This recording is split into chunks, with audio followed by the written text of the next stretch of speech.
enseña a ser comunidad y por eso le cantamos. Deshaces los miedos que atan, derribas los yugos que oprimen la voz, sacudes las cobardías. Para iluminar la palabra de Dios del día de hoy, el Evangelio según San Mateo, les compartimos un comentario de Monseñor Sergio Buenanueva, obispo de San Francisco, Córdoba, que es el hijo de Chela Buenanueva, una de las primeras integrantes de Soledad Mariana de la región Mendoza. Él nos comparte: ¿qué habrá pasado por la cabeza del Señor cuando se enteró de la muerte de Juan Bautista? No lo sabemos. El Evangelio de hoy nos dice dos cosas: que sintió la necesidad de alejarse en una barca y estar a solas, pero sorprendido por la multitud, multiplica 5 panes y 2 pescados, que le alcanza un niño. Estar con el Padre y multiplicarse, y conmovido espiritualmente por los enfermos. Así es Jesús. Ven Espíritu Santo Creador, ven Consolador de los pobres. Espíritu Santo, Espíritu Santo. Estas preguntas se las dejamos para reflexionar y preguntarnos. En ese estar con el Padre que vive y nos enseña Jesús, ¿cómo estoy viviendo hoy mis encuentros con Él? Ante los signos de los tiempos que vamos meditando con Bernardo, desde mi encuentro cotidiano con Jesús, ¿cómo voy viviendo y ofreciendo la multiplicación del don recibido?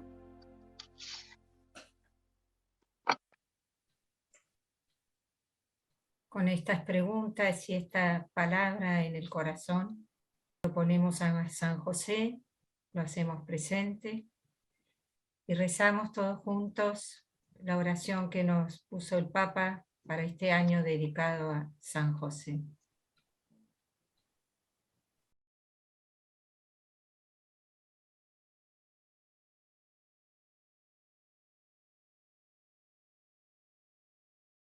Hola Bernardo, ¿cómo estás? ¿Qué tal, Andrea? ¿Cómo estás tú? Tenemos 2 preguntas que quedaron de la semana pasada.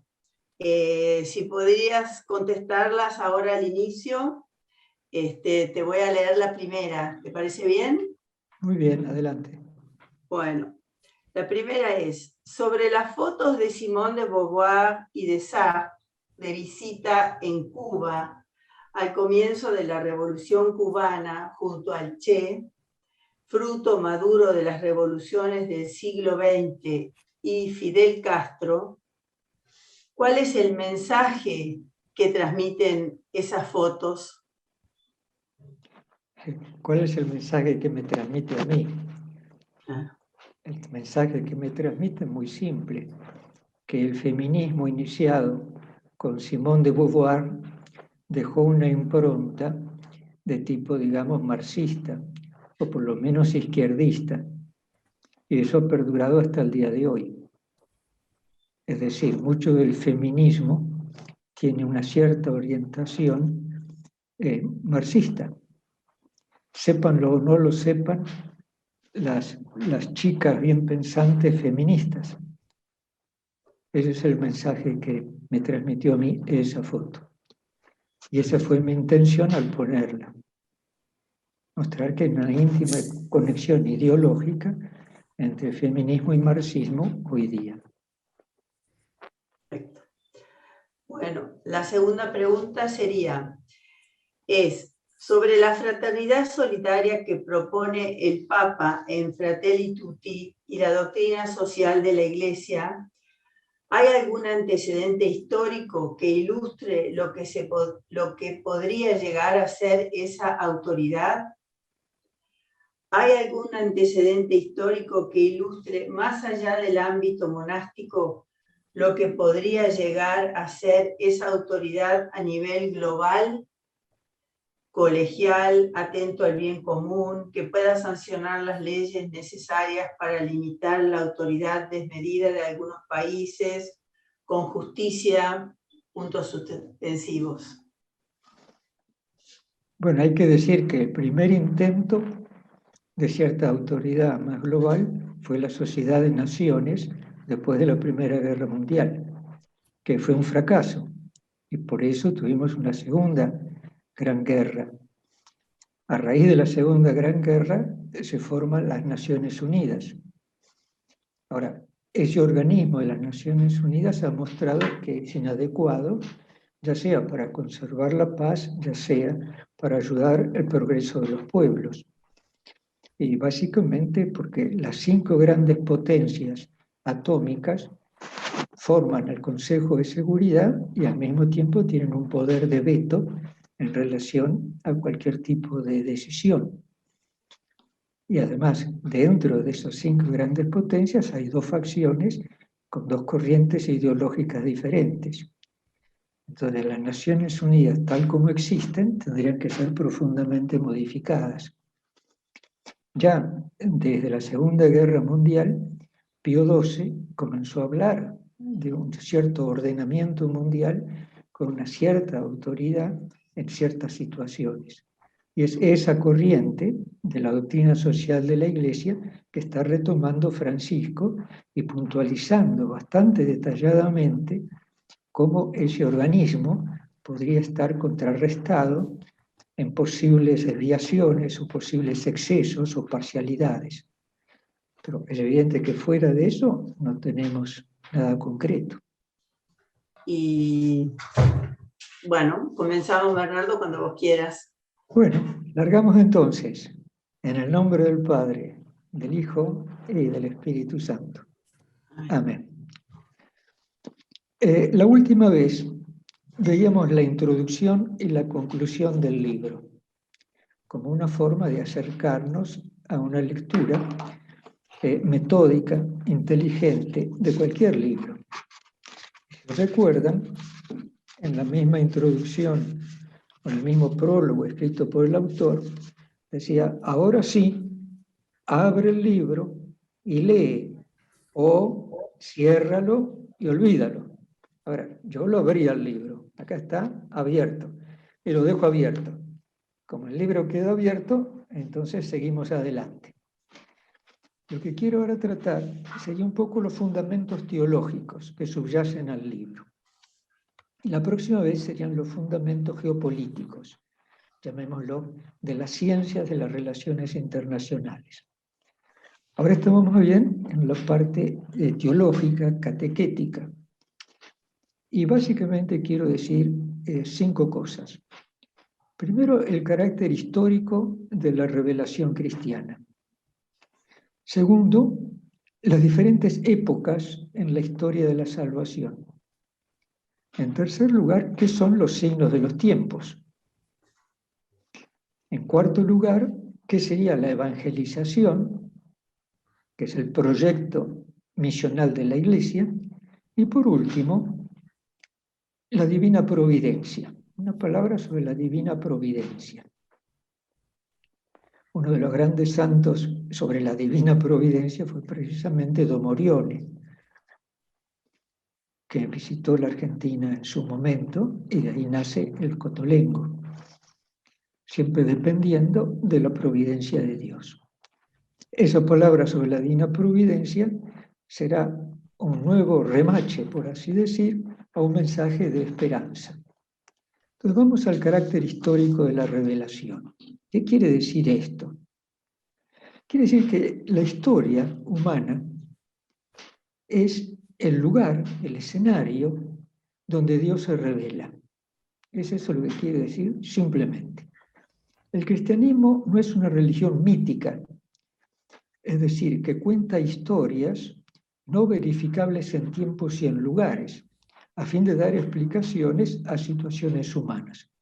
El cristianismo es una religión histórica, lo cual significa que el tiempo vivido por los hombres en el mundo es en la historia, y en ese tiempo vivido por el hombre en el mundo es donde Dios se revela. Para que esto se entienda mejor, un gato no tiene historia, porque el gato no vive en el tiempo como vive el ser humano.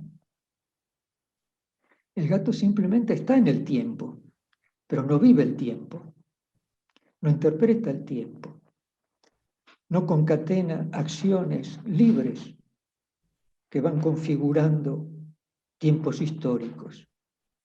Pues bien, en ese tiempo vivido por el hombre en el mundo, Dios se revela, se autocomunica.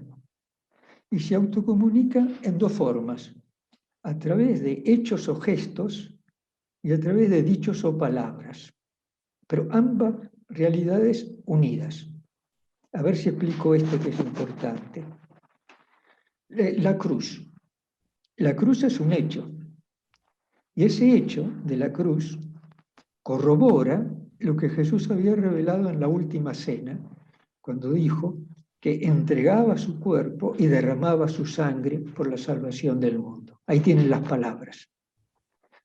Dichos y hechos. Es así como Dios se revela en nuestra historia. El segundo punto es este, que el sentido de la historia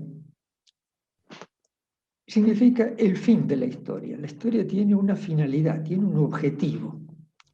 Y al mismo tiempo, la historia de la humanidad hay que contemplarla en su totalidad. El cristianismo afirma que la historia humana es coherente y que tiene una finalidad. Y esa finalidad es trascendente. Que es como decir, nada se le escapa de las manos al Creador. El Creador es omnipotente, nada se escapa de sus manos, y la historia de las criaturas racionales que Él ha creado van labrando una historia que es coherente y tiene un fin que es Él mismo. Esto significa que la revelación, poco a poco, va revelando el porqué de los acontecimientos históricos. Y recién cuando llegamos al final de esos acontecimientos, comprendemos la coherencia de todo lo que sucedió. Bueno, esto no solamente va a pasar a nivel de la historia de toda la humanidad, esto pasa en la pequeña historia de cada uno de nosotros. Y no tenemos que esperar el momento de la muerte. ¿No nos acontece que cada tanto nos damos cuenta de lo que ha venido pasando? Y eso que ha venido pasando últimamente nos explica la situación en la cual nos encontramos ahora. Pues bien, si transportamos esto al último momento de nuestra vida, también, echando una mirada hacia atrás, vamos a comprender cómo cada acontecimiento encaja en forma coherente dentro de la totalidad de nuestra existencia. Esto que se da a nivel de cada uno, se da también a nivel de toda la humanidad. Esto significa que la escatología es la clave de la interpretación de la historia. ¿Qué quiere decir escatología? Quiere decir las últimas cosas que van a suceder. Esas últimas cosas que van a suceder nos explican todo lo que ha ido sucediendo hasta llegar a esa situación. Sería como decir, en otras palabras, el fin nos da el sentido de todo el proceso. Cuando terminamos una carrera, terminamos una obra, comprendimos todo lo que hemos ido estudiando, todo lo que hemos fatigado, todo lo que hemos invertido en esos años, por ejemplo, de estudio o de trabajo. Nos damos cuenta al final. El sentido de todo lo da el fin. Dios, cuando crea, siendo sabio, sabe por qué crea.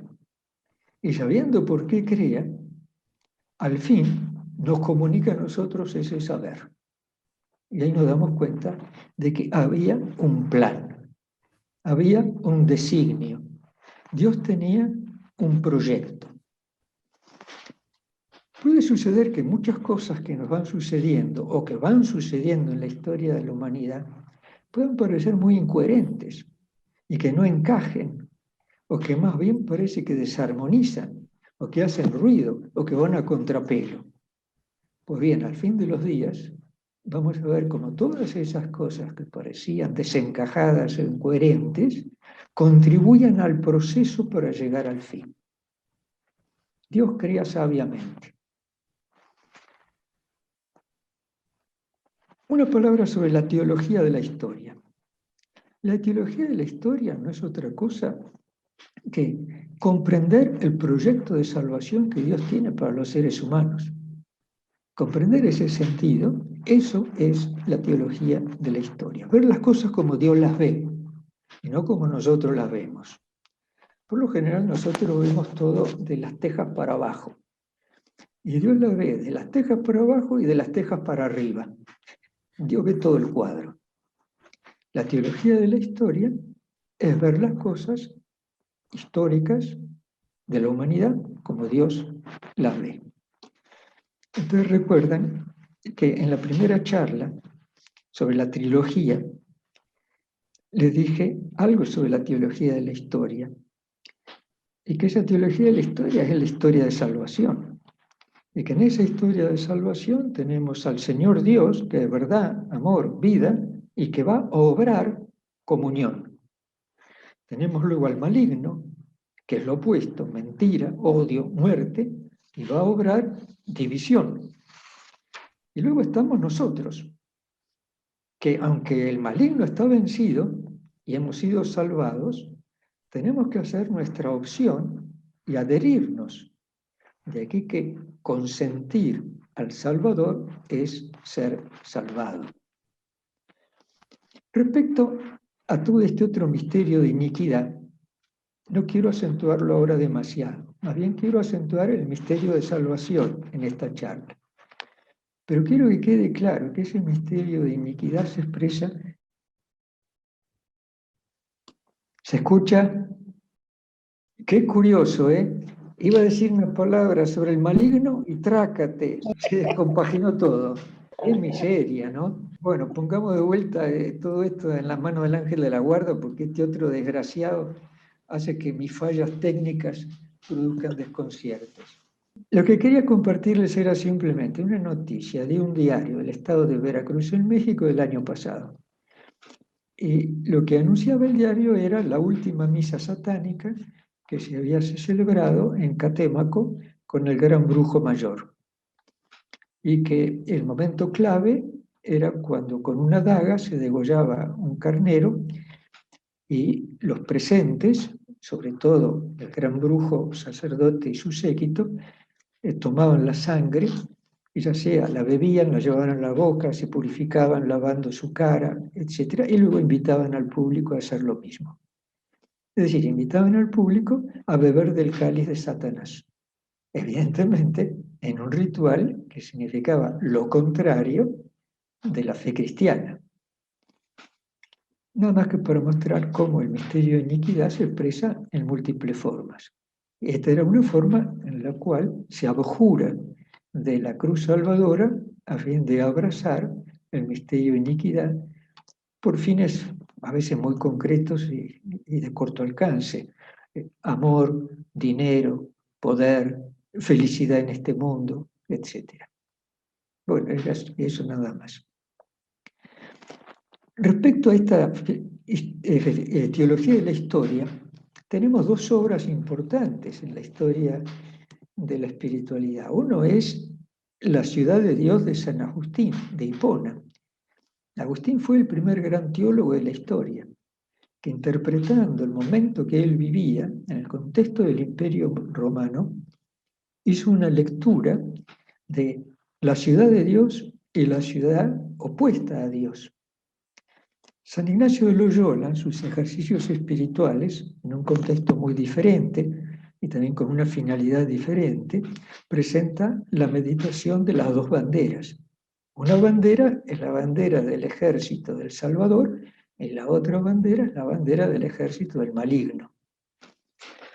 Pues bien, esto nada más que para mostrar cómo en la historia de salvación hay también una historia de iniquidad que la omnipotencia de Dios la pone también al servicio de la historia de salvación. Esto por lo que hace al primer punto, que no era otra cosa que el carácter histórico de la revelación cristiana. El segundo punto sería las épocas de la historia de salvación. Para entender esto, las diversas religiones siempre tratan de dar respuesta a los enigmas más recónditos de la condición humana. Si las religiones dan respuesta, por ejemplo, a preguntas como esta: ¿qué es el hombre?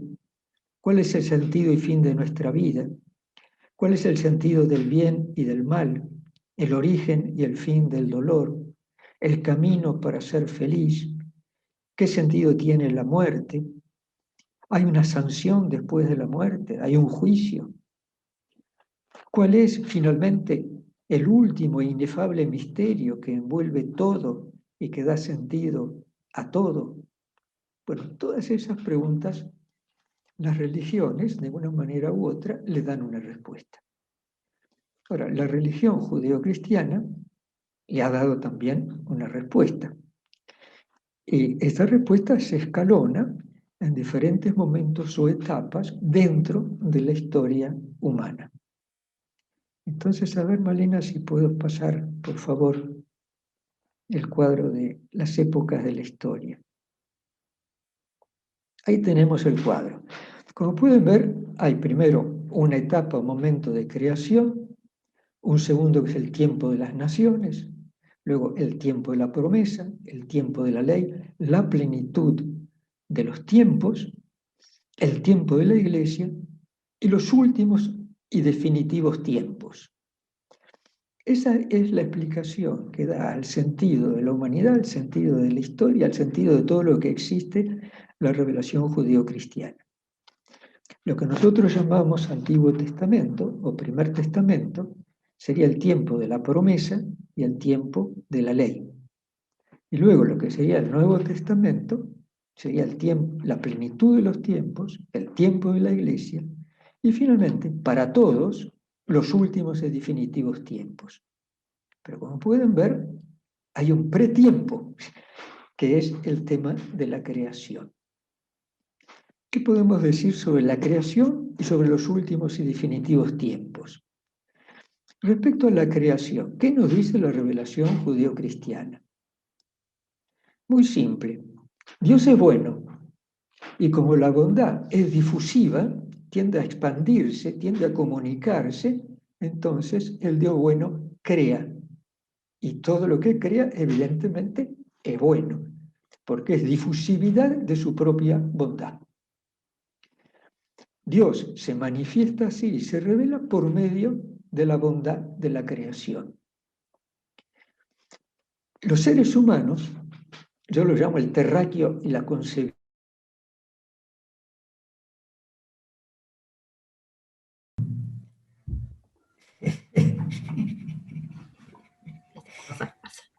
Como se darán cuenta, la tecnología tiene sus serios límites. Entonces, estábamos viendo las épocas de la historia de la salvación. Estaba hablando precisamente del momento de la creación. Y decía que nuestros primeros padres, abusando de libertad, instigados por el maligno, en cuanto dije instigado por el maligno, ¡pum!, se cortó, divorcian de Dios. Y este divorcio de Dios trae otra cantidad de consecuencias y de divorcios. Primero, el divorcio entre la carne y el espíritu, se dan cuenta que están desnudos. Luego la división entre ellos, el terráqueo y la conservidora, se divorcian. División entre sus descendientes, Caín y Abel. División entre los humanos y la creación entera. la tierra empieza a producir abrojos y espinas, hay que trabajarla con el sudor de la frente. Los humanos construyen la torre de Babel y confunden sus lenguas, etc. Se ha roto la unidad del género humano. Nos encontramos en un tiempo de ignorancia, en un tiempo de paciencia de Dios. Y Dios vuelve a tender la mano a la humanidad y hace una alianza con Noé después del diluvio. Y ahí comienza lo que llamamos nosotros el Antiguo Testamento o el Primer Testamento. Es el tiempo de la promesa con Abraham y su descendencia, en quien serán benditas todas las tribus de la tierra. Este dato es importante, ¿no? Abraham recibe una bendición, pero esa bendición es para que él la comunique a toda la humanidad. En cuanto el pueblo elegido se queda con la bendición para sí, rompe con el plan de Dios. Esto explica también por qué la Iglesia, en su mismísima naturaleza, es misión. La Iglesia está para comunicar la salvación a todos los pueblos. Vamos ahora al cuadrito final.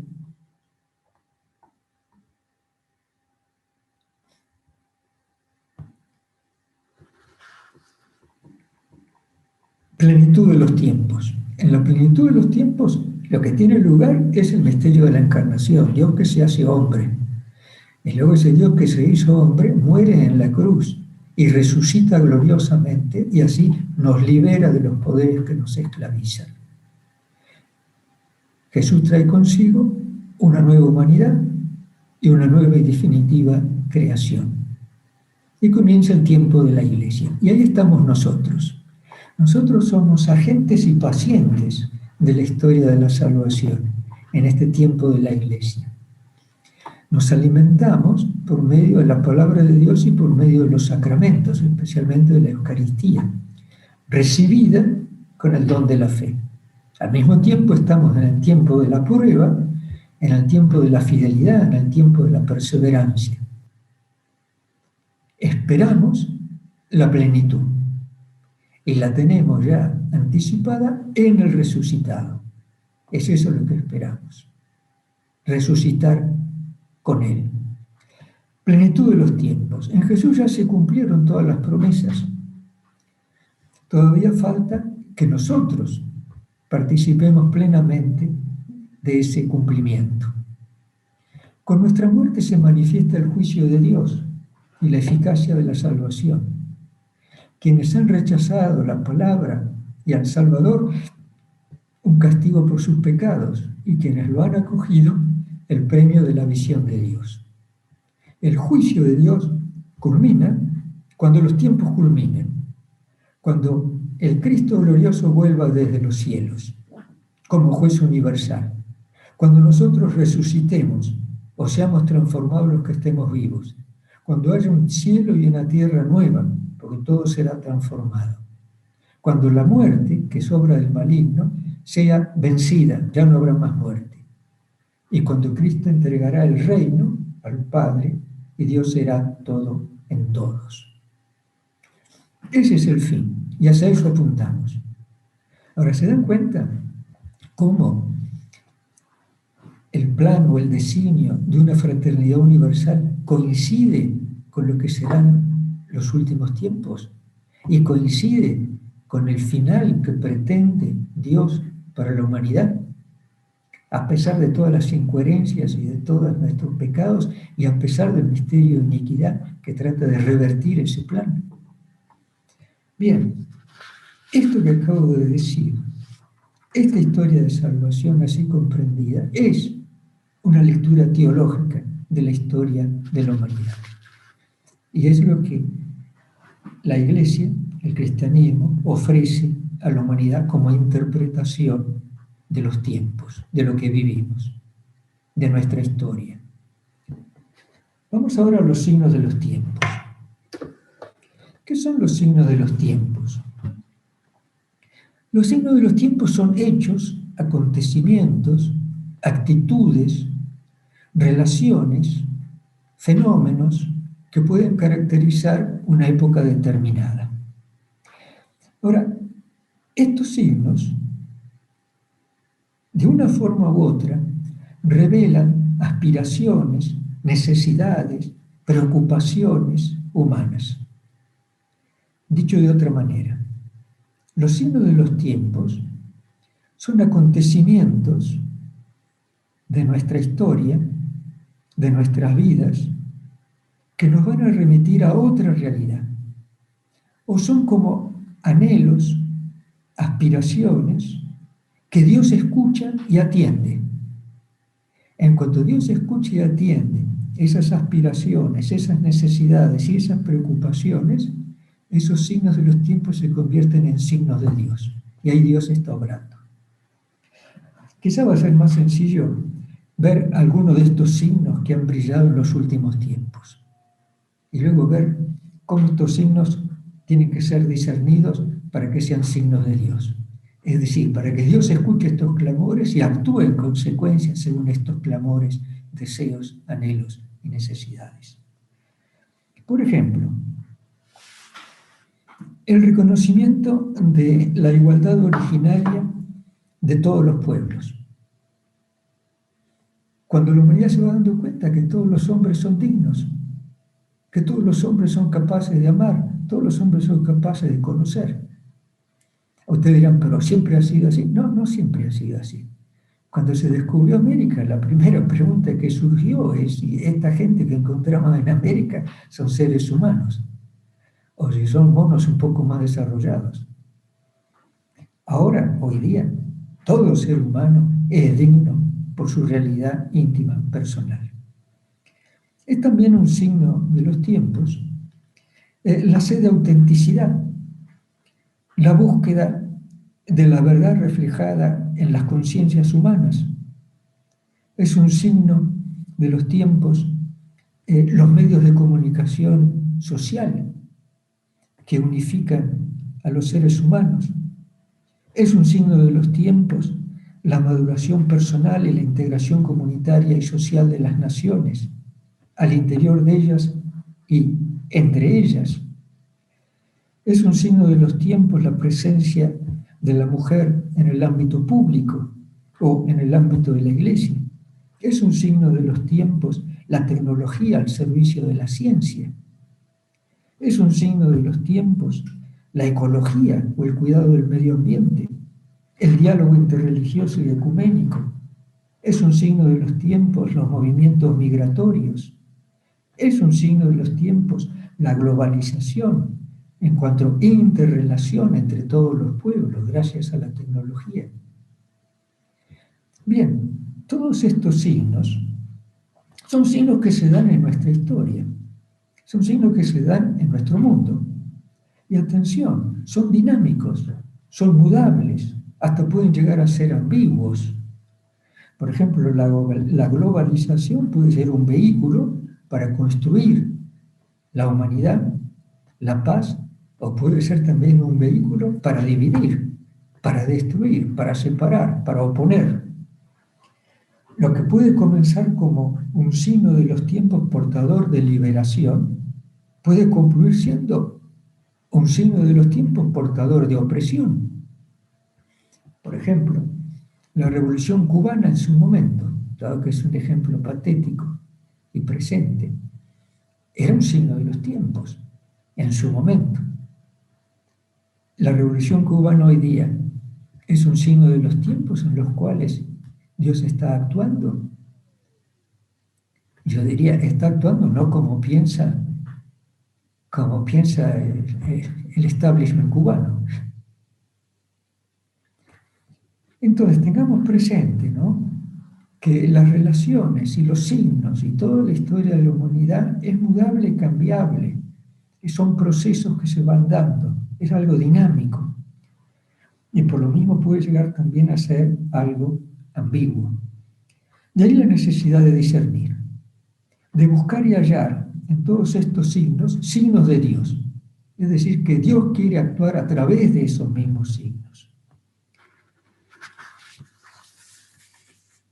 ¿Qué quiere decir esto? Que Dios puede llegar a querer actuar a través de todos estos signos. Significa lo siguiente: aquellos signos que puedan de una manera u otra traernos noticias de una providencia divina y que pueden servir de señal o de algún tipo de relación con el reino de Dios, que obra en secreto como una levadura, o signos que muestren una orientación del plan divino que opera en Jesucristo, o signos que muestran al Espíritu que conduce la historia humana y de los pueblos hacia una mayor plenitud, o signos que sirven como interpelaciones de Dios y el plan divino sobre la vocación del hombre. Todo esto, podemos decir, muestran que dentro de estos signos está Dios actuando.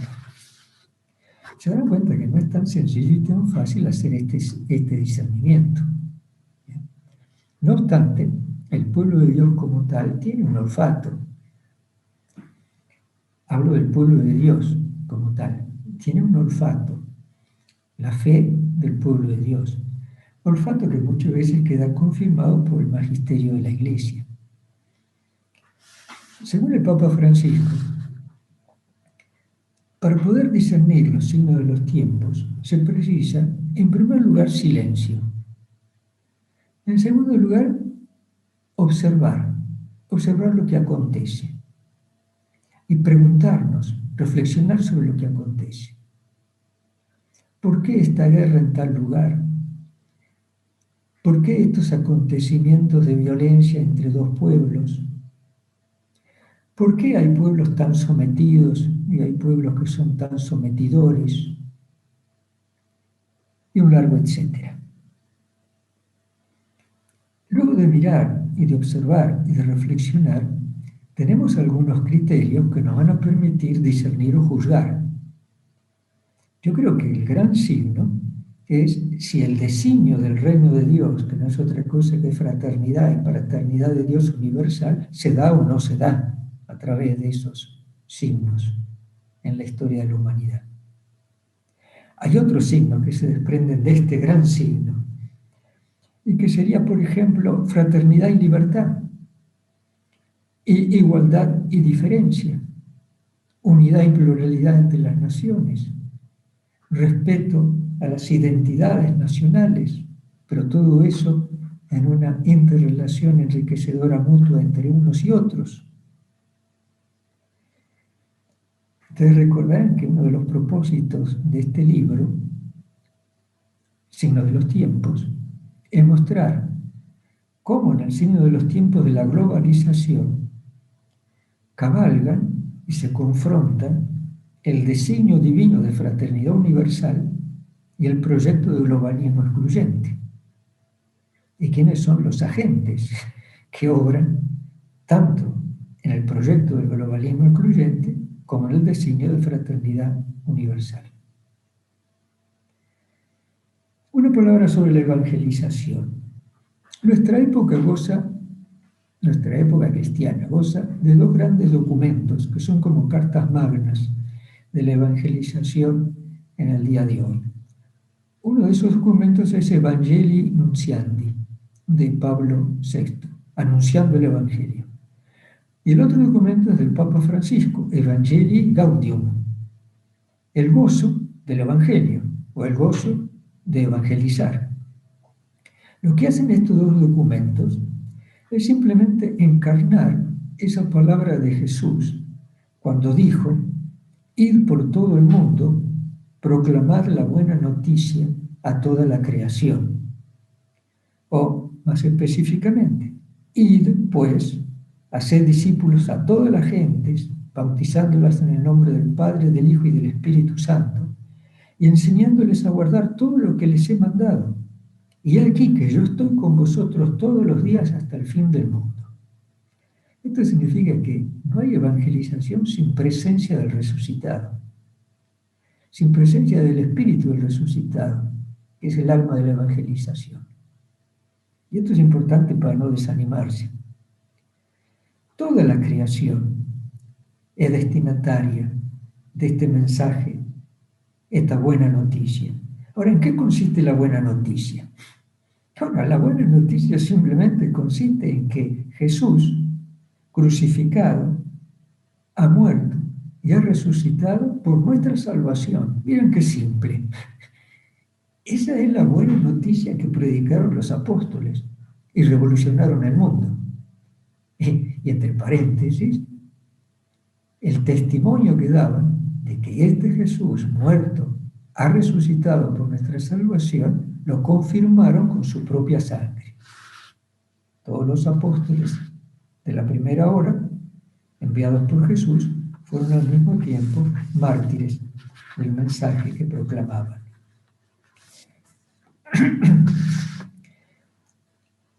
Toda la creación es destinataria. Y acá viene un elemento muy importante a tener en cuenta.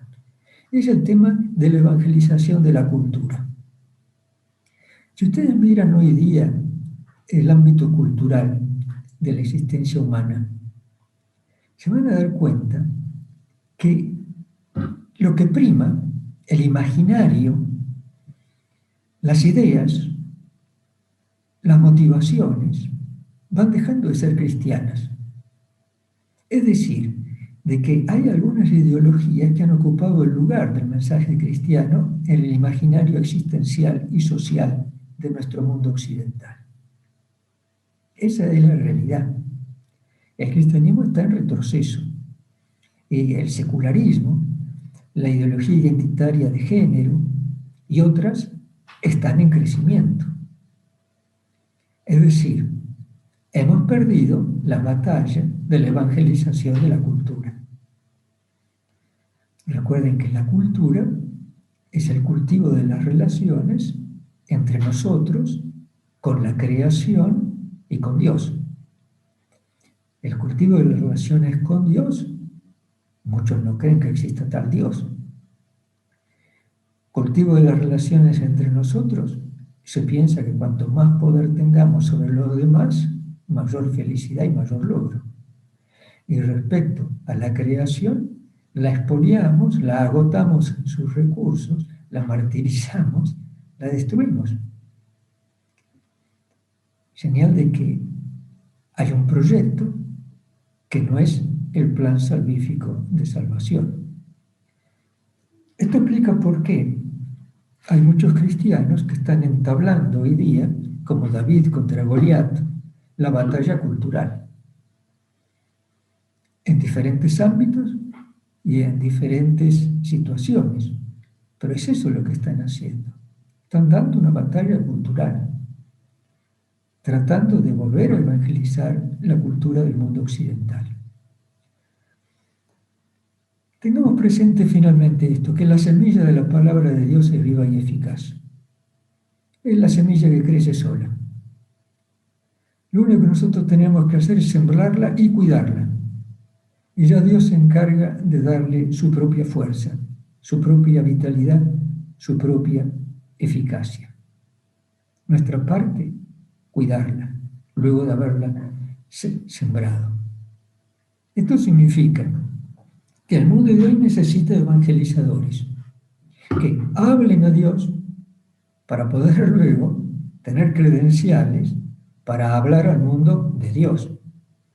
Y más aún, que estén con Dios para poder obrar como Él obra, con lo cual será convincente su palabra. Concluyendo, ¿qué es la providencia divina? La providencia divina es el gobierno de Dios sobre el mundo. La providencia divina es la ejecución del plan eterno de Dios sobre la historia de la humanidad y el mundo en su totalidad. Eso es el plan de Dios, esa ejecución, ese gobierno es la providencia divina. Lo cual significa que ningún suceso, ya sea pequeño o que sea grande, bueno, evidente, aún los malos, sorprende el conocimiento de Dios y contraría su voluntad. Ninguno. Todo entra dentro del plan providente de Dios, que es como decir, todo cuanto sucede es providencial. Está dentro de la sabiduría infinita de Dios, que crea por bondad y conduce todo hacia la participación de esa bondad. Toda la historia humana es providencial. La de los pueblos, la de cada uno, todo tiene un sentido profundo. Nada escapa al gobierno providente de Dios. Un gobierno inteligente, sabio y bondadoso.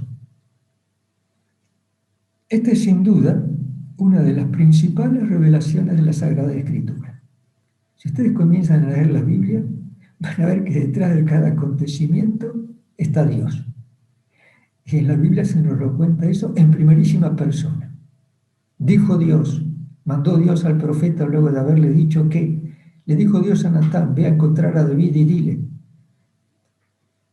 Todo eso lo que está indicando es que nada escapa a la providencia de Dios. San Pablo, cuando escribe su carta a los cristianos de Roma, les dirá que Dios hace concurrir todas las cosas para el bien de los que lo aman. Es una forma peculiar de dar a entender que Dios todo lo gobierna y de que todo está bajo la providencia de Dios. Más aún aquellos que aman a Dios. Bueno, esto es lo que quería compartir. Sería la dimensión más bien teológica de el libro Signo de los Tiempos, Fraternidad Solidaria o Globalismo Excluyente. La próxima vez vamos a dejar esta dimensión teológica y vamos a ver la dimensión humana de las relaciones internacionales, la geopolítica, cómo se dan esas relaciones de hecho en nuestras sociedades, en nuestro mundo, y ver portadora de qué son esas formas de entablar las relaciones. Andrea, si hay alguna pregunta simple de lo que he dicho. Si alguien quiere hacer alguna pregunta, bueno, este es el momento. Si no, la pueden mandar después. ¿Puedo hacer yo una pregunta? Sí, por supuesto.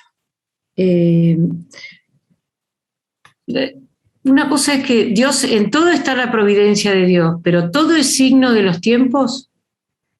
No, todo no es signo de los tiempos. Que yo me como hoy un plato de ravioles no es ningún signo de los tiempos. Se trata de grandes signos, creo haber dicho, ¿no? Grandes aspiraciones humanas, anhelos. Son movimientos de una gran escala. O sea, tienen que tener una cierta magnitud que realmente interpelan a la humanidad en su conjunto. Y no que interpelan a 4 o 5 personas, o a una sola nación, a un solo pueblo, a una sola ciudad, a una sola familia. Entonces, son los signos de los tiempos, vamos a ver que no todos son signos de los tiempos. Y luego hay signos de los tiempos que no son signos de Dios.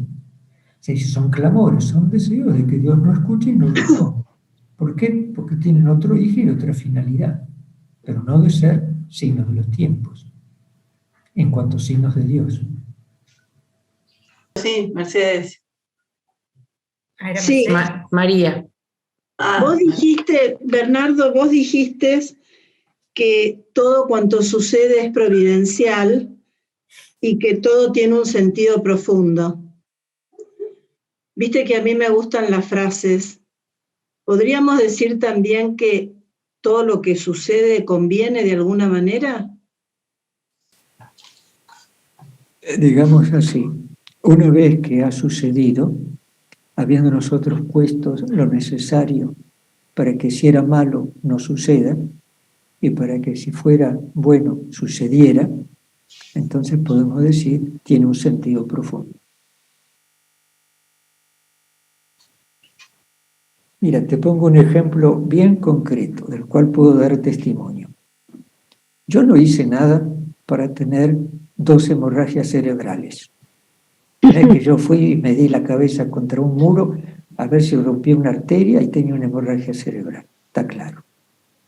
Y sin embargo las tuve.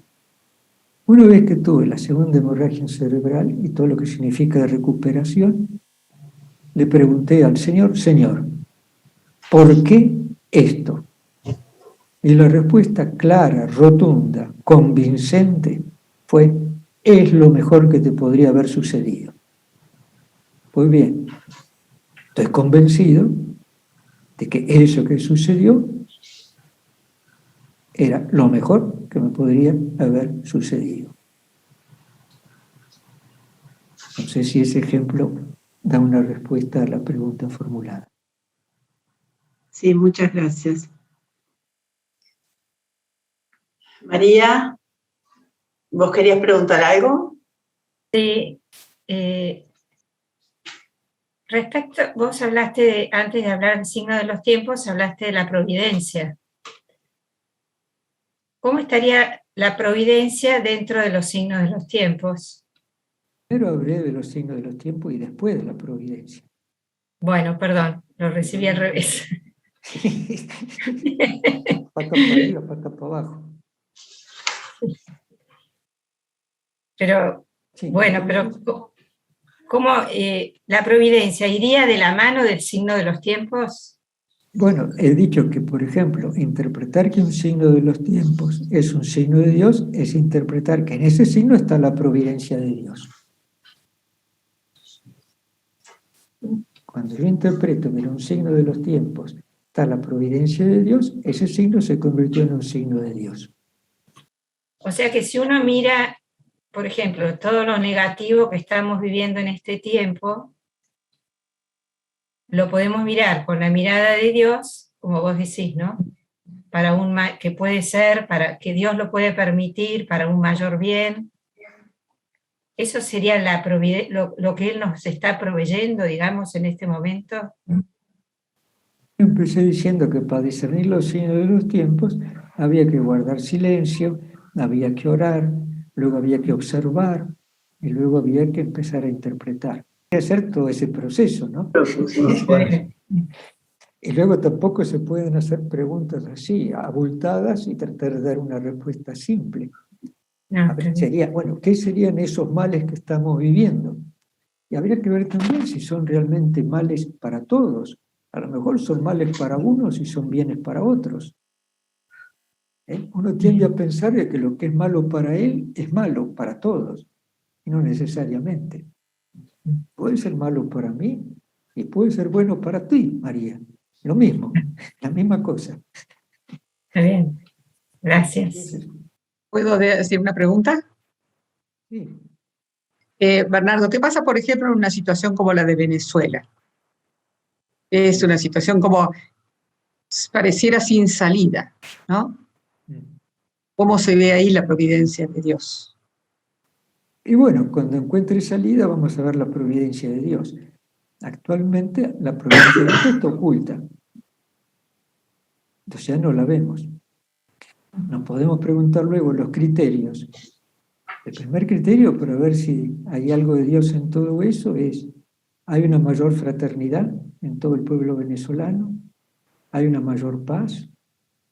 ¿Hay una mayor apertura hacia lo trascendente y hacia Dios? ¿Hay respeto de la unidad en la pluralidad? Pero con todos esos criterios uno va a definir y va a discernir si Dios está presente y en qué medida.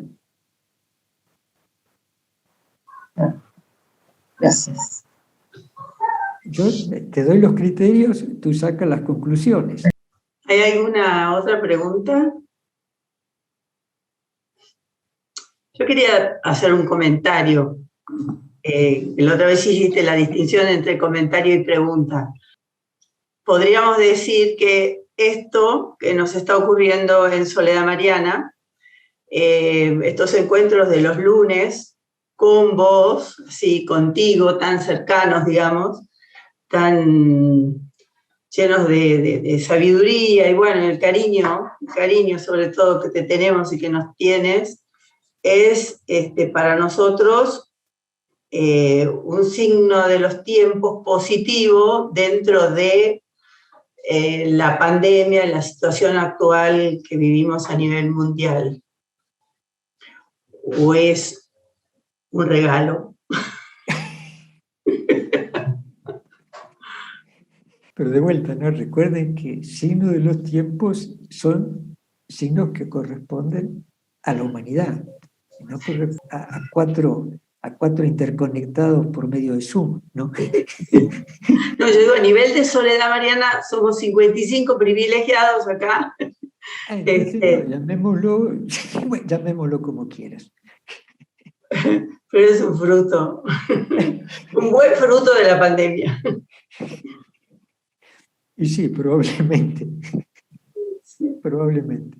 Una cosa, Bernardo, nosotros estamos acostumbrados siempre a mencionar la providencia de Dios en las cosas buenas.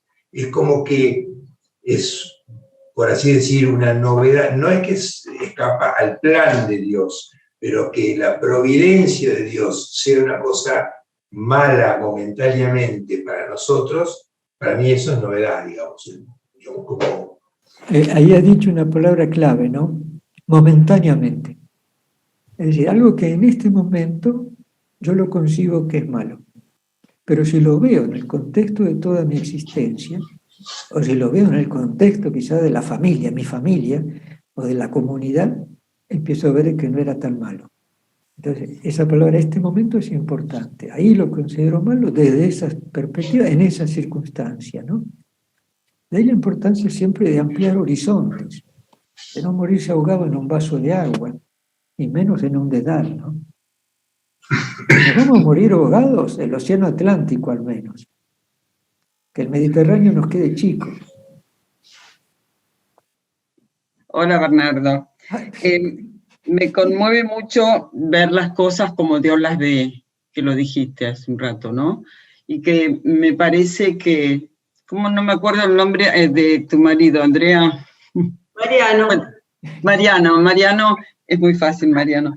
Es como que entramos en toda esa amor enorme de Dios y me suavizó todos los demás encuentros, porque ver las cosas como Dios las ve, es como que nos agrandamos, entonces podemos estar en el tiempo de la espera de lo bueno, o esto que dice Mariano, ahora estamos en un tiempo circunstancial de lo malo, pero va a venir todo lo bueno, es esto, ¿no? Estar en el tiempo de Dios, ¿no? Monje, no me oyó. Sí, te oyo. Déjalo pensar. No, es que has respondido, ya está, no hay nada más que decir. Es así. Bueno, entonces entendí. Sí, exacto. Gracias. Bueno, Bernardo, muchísimas gracias por este tiempo que nos dedicás, que nos hace mucho bien. Ahí dijo María también, lo importante que es sentirte y que nos vayas enseñando y aclarando la lectura del libro. Así que si te parece... Muy bien.